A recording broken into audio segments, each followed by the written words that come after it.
Здорово-здорово, братишки и сестренки! Приятного аппетита всем, кто кушает. Вы на канале Nix and Play.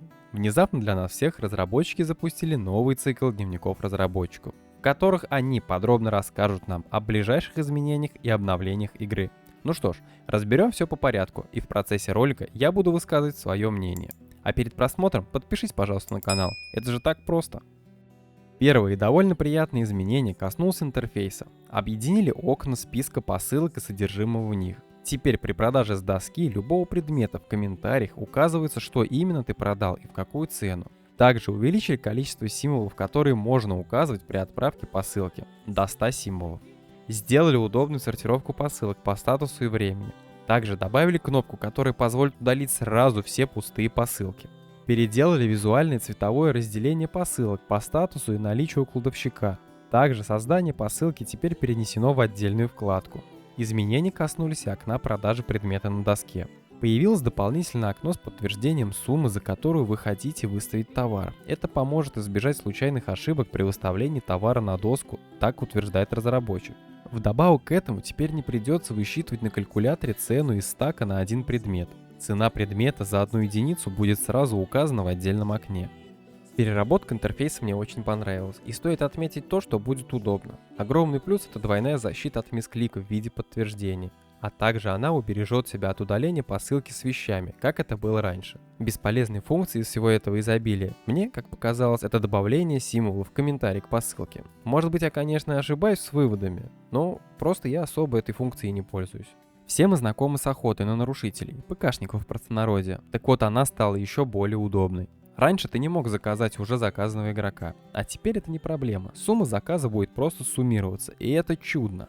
Появился поиск по нику и возможность отслеживания игрока в меню событий. Тут поправочка, отслеживать можно только одного игрока за раз. Также изменили отображение отслеживаемого игрока и соответственно увеличили комиссию за создание заказа на 10%.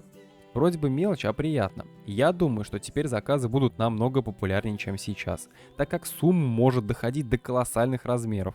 Друг, тебе надоело играть одному и ты ищешь себе напарника? Тогда заходи в мой Discord сервер.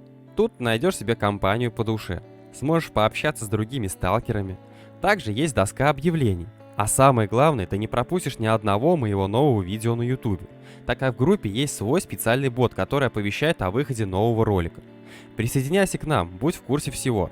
Ссылка на Discord сервер есть в описании под видео, а также в закрепленном комментарии.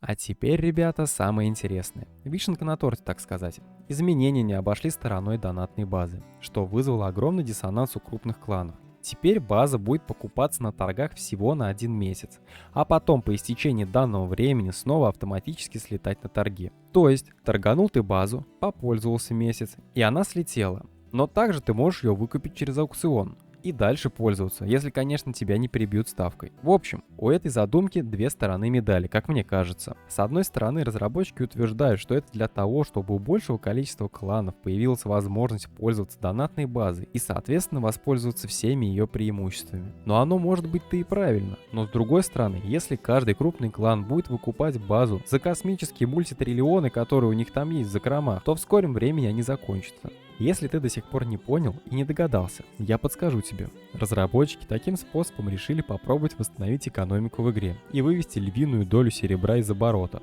так как простой вайп, то есть обнуление всех аккаунтов, вызовет еще больший бунт, и львиная доля игроков забросит проект. При данных нововведениях, возможно, в дальнейшем мы получим полностью переработанную экономику с адекватными и доступными ценами.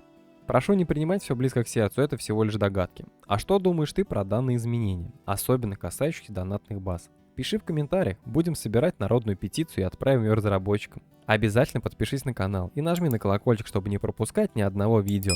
Увидимся в зоне, сталкер. I'll be back.